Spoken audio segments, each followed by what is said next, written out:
At first glance, there's nothing remarkable about this building. It's just another storefront in Brooklyn, surrounded by homes, traffic, and businesses that have come and gone over the decades. Thousands of people have walked past it without giving it a second thought. But appearances can be deceiving.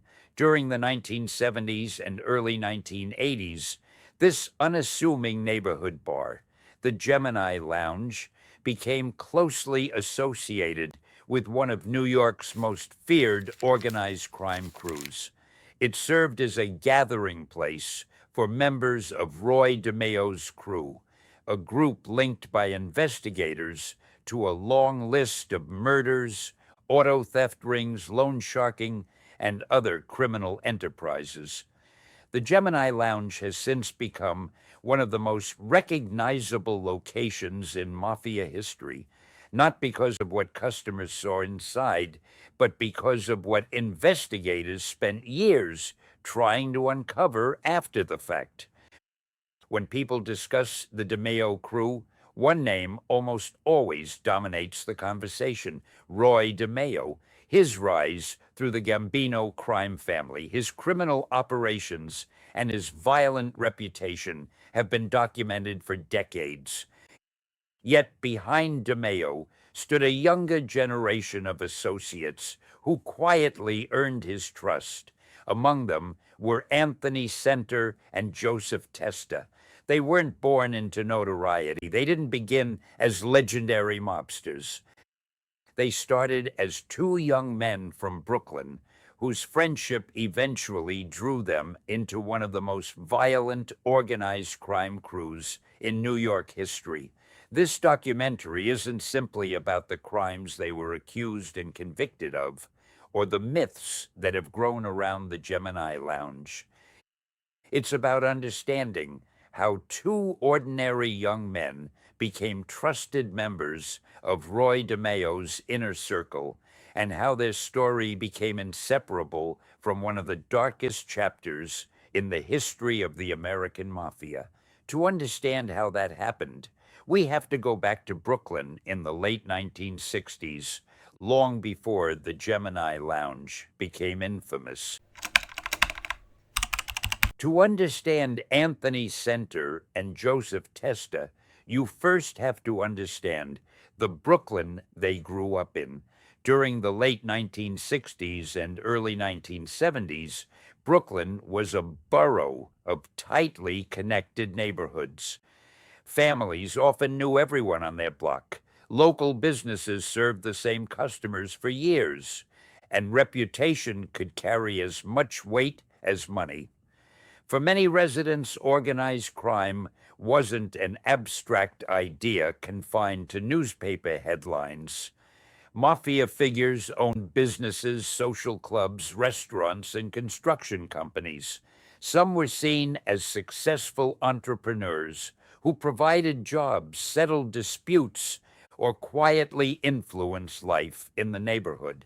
Behind that respectable image, however, criminal organizations controlled profitable enterprises that ranged from gambling and loan sharking to stolen cars and extortion. It was into this environment that Anthony Center and Joseph Testa came of age. The two became close friends while they were still young.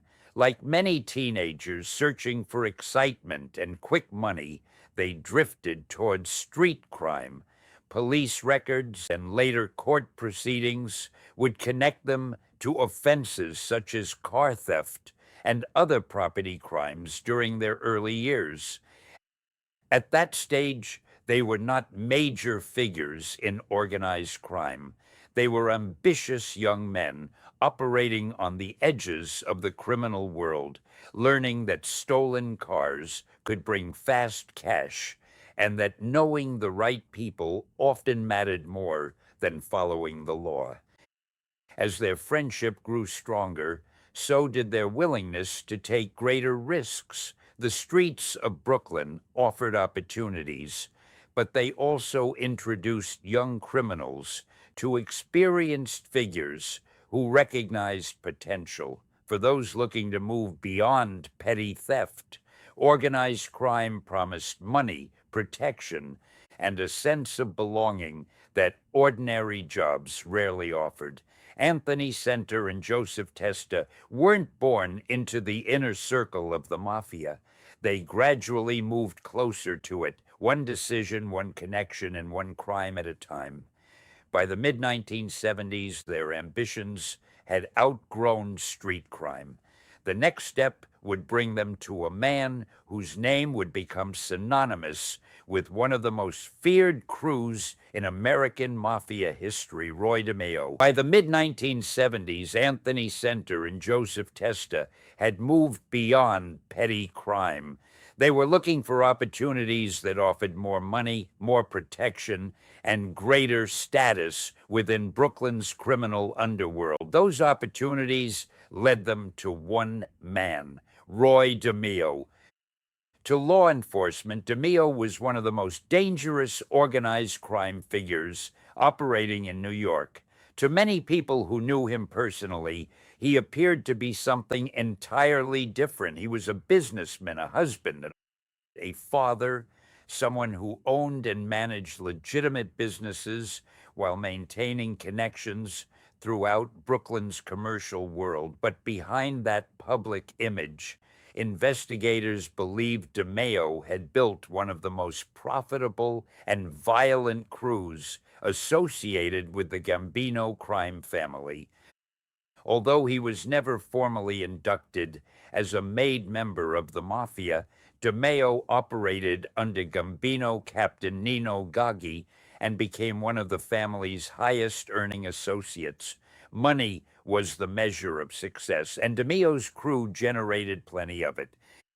Investigators linked the organization to sophisticated automobile theft operations that stole luxury vehicles across the East Coast before shipping many of them overseas for enormous profits. The crew also earned money through loan sharking, drug trafficking, extortion, and other criminal enterprises that produced a steady flow of cash. Success attracted attention. It also required people DeMeo could trust. He wasn't searching for famous criminals. He wanted disciplined associates who followed instructions, remained loyal, and never attracted unnecessary attention. For young men hoping to prove themselves, working for Roy DeMeo offered a path into one of New York's most influential criminal organizations. Anthony Center and Joseph Testa understood that opportunity. Neither became a trusted member of the crew overnight. Like everyone else around DeMeo, they started by carrying out smaller responsibilities. They showed up when they were expected. They completed assignments without complaint. And according to later testimony and investigators, they demonstrated the qualities DeMeo valued most: reliability, discipline, and absolute loyalty. Within the Mafia, trust wasn't built through promises. It wasn't earned through reputation alone. It was earned through results. Every successful task brought greater responsibility. Every display of loyalty moved Center and Testa closer to DeMeo's inner circle. By the end of the decade, they were no longer simply ambitious young criminals from Brooklyn. They had become integral members of Roy DeMeo's crew, and much of that story would unfold in a place that appeared, at least from the outside, to be nothing more than an ordinary neighborhood bar, the Gemini Lounge. From the outside, the Gemini Lounge looked unremarkable. Located in the Flatlands neighborhood of Brooklyn, it was a neighborhood bar where regular customers stopped in for drinks, conversation, and familiar faces. Like countless bars across New York City, it blended into the rhythm of everyday life. But for Roy DeMeo and his crew, the Gemini Lounge served another purpose. It was a place where trusted associates met, discussed business, and planned criminal operations. Over time, it became the unofficial headquarters of the DeMeo Crew, a location where relationships were built, orders were passed, and loyalty was tested. For years, few people outside that circle had reason to suspect the building would become one of the most infamous addresses in Mafia history. That changed as federal investigations into the DeMeo Crew expanded during the late 1970s and early 1980s. Through witness testimony, cooperating former associates, and years of investigative work, law enforcement gradually connected the Gemini Lounge to numerous criminal activities linked to the crew. As prosecutors pieced together the organization's operations, the bar became more than just a meeting place. It became a symbol of the crew itself. No discussion of the Gemini Lounge is complete without addressing what investigators later called the Gemini Method. According to testimony from cooperating witnesses and law enforcement officials, victims were often lured to locations under false pretenses. Once they were caught off guard, they were allegedly killed quickly before their bodies were removed and disposed of in ways intended to make identification and investigation as difficult as possible. Many of the details surrounding this method come from the accounts of former crew members who later cooperated with authorities. While their testimony became an important part of federal prosecutions, some aspects have been debated by historians because they rely heavily on witness recollections rather than direct physical evidence from every alleged crime.